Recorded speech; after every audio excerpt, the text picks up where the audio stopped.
कैसे हैं आप लोग। मैं हूं Yash Saxena from fit and live, आपका पर्सनल सर्टिफाइड फिटनेस ट्रेनर, और एक नई वीडियो सीरीज़ के साथ आया हूं जो कि है न्यूट्रिशन के ऊपर। Let's start.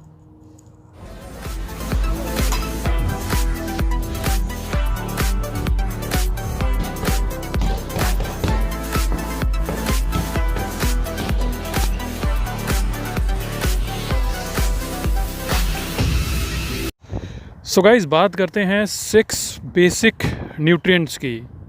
6 बेसिक न्यूट्रिएंट्स जो होते हैं वो होते हैं carbohydrate, protein, fat, minerals, vitamin and water.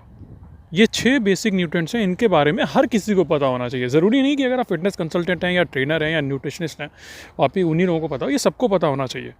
आप क्या खा रहे हैं, आपकी बॉडी में क्या जा रहा है, अगर आपको उसकी इन्फॉर्मेशन नहीं है तो आपको कैसे पता चलेगा क्या सही है क्या गलत है। आपके लिए आपकी फ़िटनेस सही है या गलत है, आपका खाना पीना सही है या गलत है, आपको कभी नहीं पता चलेगा। तो ये पता होना चाहिए। यही 6 बेसिक न्यूट्रिएंट्स जो है गाइस, ये डिवाइड होते हैं मैक्रो न्यूट्रिएंट्स में और माइक्रो न्यूट्रिएंट्स में। अब मैक्रो न्यूट्रिएंट्स का मतलब वो होता है जो कि आप लार्ज क्वांटिटीज़ में खाते हैं ताकि अपनी रोज़मर्रा का काम कर पाएँ, अपनी लाइफ जी पाएँ। मैक्रो न्यूट्रिएंट्स जो होते हैं गाइस, 3 इंपॉर्टेंट मैक्रो न्यूट्रिएंट्स हैं। कार्बोहाइड्रेट होता है, प्रोटीन होता है और फैट होता है। ये 3 इंपॉर्टेंट मैक्रो न्यूट्रिएंट्स हैं जो आप लार्ज क्वांटिटी में कंज्यूम करते हैं। फिर आता है guys micro nutrients. Micro nutrients वो छोटे जो खाने में आपको जो कंज्यूम करते हो वो छोटी सी क्वांटिटीज़ में होता है और यूजुअली ये फूड के अंदर प्रेजेंट होता है बहुत थोड़ा थोड़ा क्वांटिटी में। पहला इंपॉर्टेंट मैं मैक्रो न्यूट्रिएंट्स की बात करूँगा इस वीडियो में। वो इंपॉर्टेंट मैक्रो न्यूट्रिएंट्स है गाइस कार्बोहाइड्रेट, जिसे कार्ब्स कहते हैं। ये एक प्राइमरी फ्यूल है। ये आपकी बॉडी के अंदर एक प्राइमरी फ्यूल है। यही एक सोर्स ऑफ एनर्जी होता है। मोस्ट ऑफ द एनर्जी अपनी बॉडी को कार्बोहाइड्रेट से ही मिलती है। और कार्बोहाइड्रेट में अगर आप बॉडी कंपोजिशन देखें गाइस, हमारी बॉडी जो 3 मैक्रो न्यूट्रिएंट्स हैं उसी का कंपोजिशन है। कार्बोहाइड्रेट जो होता है, जो हमारे एनर्जी देता है, जो हमारे ब्लड में ग्लूकोज की तरह फ्लो करता है, वो कार्बोहाइड्रेट होता है। एज ए ग्लाइकोजन ये हमारे मसल्स में स्टोर होता है। और सबसे बड़ी बात और सबसे बुरी बात कार्बोहाइड्रेट की ये है कि ये एज एन एनर्जी स्टोर नहीं रह पाता बॉडी में।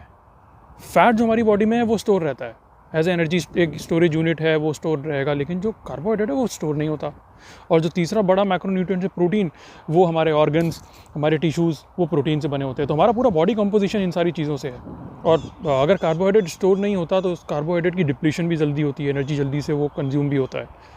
फैट स्टोर हो जाता है। इस वजह से आपको देखता होगा कि जो लोग ओबीज हैं या जिनका वेट गेन होता है, क्योंकि फैट उनकी बॉडी में स्टोर होता है। मेटाबॉलिज्म अगर उनका स्लो है तो फैट की स्टोरेज ज़्यादा रहती है, तो एज ए वो आपके एक वेट में रिफ्लेक्ट होता है। गाइस ध्यान रखिए, इंपॉर्टेंट चीज़ ये है, जब आप कार्बोहाइड्रेट खाते हैं वो आपकी बॉडी में ब्रेक डाउन होता है, वो बनता है ग्लूकोज और ग्लाइकोजन में। जब वो ब्लड में जाता है तो एज ए ग्लूकोज जाता है ब्लड में, और फिर वो आपके ब्रेन को सप्लाई होता है, आपके मसल्स को सप्लाई होता है, जिससे आपके ब्रेन की फंक्शनिंग होती है। और जब ये ग्लाइकोजन बनता है तो ये आपके मसल्स के अंदर जाके स्टोर हो जाता है, टिश्यूज़ के अंदर स्टोर हो जाता है। फिर वो जब आप जिम जाते हैं, जब आप मसल को यूज़ करते हैं तो as an energy source use होता है वहाँ पे। तो ध्यान रखिए कि कार्बोहाइड्रेट ग्लूकोज और ग्लाइकोजन की तरह ब्लड में ब्रेक होता है। अब मैंने अक्सर देखा है कि लोग जो है कार्बोहाइड्रेट को लेके काफ़ी मिथ है लोगों के दिमाग में, और स्पेसिफिक डाइट्स फॉलो करते हैं। अगर मैं पूरे स्पेक्ट्रम की बात करूं, हाई स्पेक्ट्रम में लोग बात करेंगे कि भाई मैं लो कार्ब डाइट पे हूँ और हाई प्रोटीन डाइट पे हूँ। और दूसरे एंड ऑफ स्पेक्ट्रम पे लोग बात करेंगे भाई मैं हाई कार्ब डाइट पे हूँ क्योंकि मुझे गेन करना है, तो मेरा प्रोटीन कंटेंट लो है।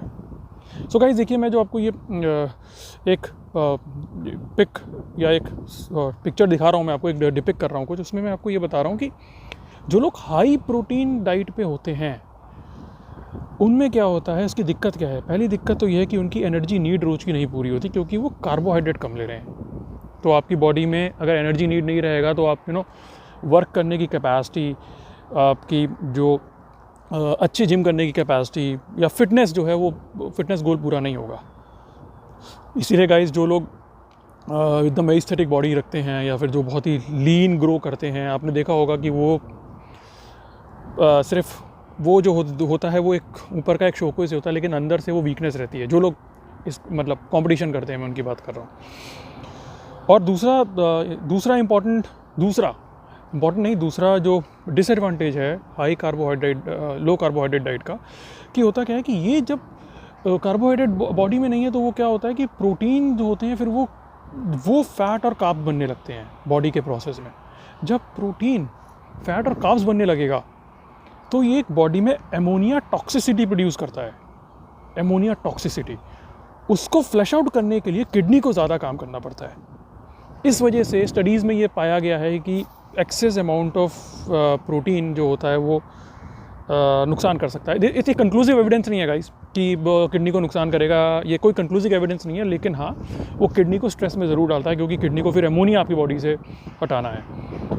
तीसरा ये कि अगर आप हाई प्रोटीन डाइट ले रहे हैं तो एक डिहाइड्रेशन होती है बॉडी में। अगेन उस केस में क्या होता है कि क्योंकि एमोनिया हटाना है तो वाटर की पानी की कमी होने लगती है बॉडी के अंदर, और किडनी को आपकी बॉडी में को ज़्यादा पानी की ज़रूरत होती है, तो वो डिहाइड्रेशन हो जाता है। तो वो डिहाइड्रेशन नहीं होना चाहिए, वो हाई प्रोटीन डाइट के केस में चांसेस ज़्यादा होते हैं। और अगर डिहाइड्रेशन होता है तो क्या होता है कि जो आपकी जो बोन्स हैं, क्योंकि कैल्शियम डेफिशिएंसी होने लगती है, जब बोन्स हैं वो आपकी ब्लड में जो है कैल्शियम रिलीज़ करना शुरू कर देंगे। जब वो रिलीज़ करना शुरू कर देंगे तो आपकी बोन्स वीक होने लगेंगी। तो हाई प्रोटीन डाइट से ऑस्टियोपोरोसिस, जो कि एक वीकनेस ऑफ बोन्स होती है, उसके चांसेस भी बढ़ जाते हैं। तो ज़्यादा हाई प्रोटीन डाइट नहीं होनी चाहिए। एक रिकमेंडेड वैल्यू है, वो मैं आपको बताऊंगा कि क्या कितना खाना चाहिए। सबकी नीड्स के हिसाब से भी डिपेंड करता है। जो एथलीट है, जिम जा रहा होगा उसके लिए अलग होगा, जो यूजुअली जिसकी फिटनेस मॉडरेट लेवल है उसके लिए दूसरा होगा। तो ये तो हमने बात कर ली एक एंड ऑफ स्पेक्ट्रम पे, जहाँ पे मैं आपसे बात कर रहा हूँ कि यार मैं अगर high protein and low carbs diet की बात करता हूँ ना, what about high carbs diet? इसमें भी आपको स्मार्ट होना पड़ेगा। कार्बोहाइड्रेट जो होता है वो भी दो चीज़ों में डिवाइड हो जाता है। एक तो सिंपल कार्बोहाइड्रेट्स होते हैं और एक होते हैं कॉम्प्लेक्स कार्बोहाइड्रेट। सिंपल कार्बोहाइड्रेट जो होते हैं गाइस, वो कार्बोहाइड्रेट हैं जो शुगर हो गया, शुगर में कन्वर्ट हो जाते हैं, स्टार्च में कन्वर्ट हो जाते हैं, तुरंत ग्लूकोज बनते हैं बॉडी में। उनका ग्लाइकेमिक इंडेक्स बहुत हाई होता है। जैसे कि वाइट राइस हो गया, आपका रिफाइंड फ्लोर हो गया, मैदा खा लिया आपने, या सूजी की चीज़ें खा ली, ये सारे सिंपल कार्बोहाइड्रेट हैं। ये क्या करते हैं, ब्लड में जाएंगे, तुरंत ग्लूकोज बनेंगे तो आपका इंसुलिन लेवल बढ़ेगा। इंसुलिन की टेंडेंसी होती है फ़ैट को स्टोर करने की, तो ऑब्वियसली आप बॉडी में फ़ैट गेन करेंगे, वेट गेन करेंगे। कॉम्प्लेक्स कार्बोहाइड्रेट गाइस बात करूँ इसके बारे में तो देखिए, कोई इसके बारे में भी स्टडीज़ हैं ऑन पेपर, ऐसा माना जाता है, not with a conclusive evidence, पर ऐसा माना जाता है कि कॉम्प्लेक्स कार्बोहाइड्रेट जो होता है वो इंसुलिन लेवल को स्ट्रेट रखता है, वो स्पाइक नहीं देता इंसुलिन में बॉडी में, तो वो ज़्यादा टाइम लेता है डाइजेस्ट होने में, तो ग्लूकोज लेवल भी धीरे धीरे करके आप बढ़ता है एकदम। सो गाइस, ध्यान देने वाली बात यह है कि आप कार्बोहाइड्रेट खाइए, लेकिन कोशिश करिए कॉम्प्लेक्स कार्ब्स ज़्यादा इंक्लूड करिए और सिंपल कार्ब्स कम रखिए। एक और चीज़ आपको बताऊंगा, आप दिन की जितनी भी कैलोरीज़ ले रहे हैं, टोटल कैलोरी इनटेक है, उसमें से 65% जो है वो आपका कार्बोहाइड्रेट से आना चाहिए। मतलब अगर आप 100 कैलोरी रोज़ खा रहे हैं, 100 कैलोरी एग्जाम्पल दे रहा हूँ, 100 कैलोरी बहुत कम होता है, 100 ग्राम्स आप रोज़ खाते हैं, 100 कैलोरी से कंजम्पशन रोज़ है, तो अब 65 कैलोरीज जो है आपका वो कार्बोहाइड्रेट से आना चाहिए। सो गाइस, कार्बोहाइड्रेट के लिए एज ए बिगिनर आपको ये इन्फॉर्मेशन काफ़ी है आपके लिए। और अगर मैं डिटेल में जाऊँ तो फिर मुझे कॉम्प्लेक्स कार्बोहाइड्रेट के स्ट्रक्चर की बात करनी पड़ेगी, वो कैसे बॉडी के अंदर बिहेव करता है, उसके बारे में बनाऊंगा, उसके बारे में भी एक वीडियो बनाऊंगा, उसके बारे में बात करेंगे। पर अभी आप ध्यान रखिए कि कार्बोहाइड्रेट प्राइमरी सोर्स है, इसे इग्नोर नहीं करना चाहिए। High carbohydrates and low carbohydrates के हाई एंड ऑफ स्पेक्ट्रम के बजाय अगर आप बीच में एक संतुलन रखें, वो ज़्यादा बेहतर रहेगा आपके लिए। So guys, this is for this video. Next video में हम बात करेंगे फ़ैट के बारे में। सब्सक्राइब करिए मेरे चैनल को, लाइक करिए मेरे चैनल को। मिलते हैं नेक्स्ट वीडियो में, तब तक के लिए ईट हेल्दी, बाय।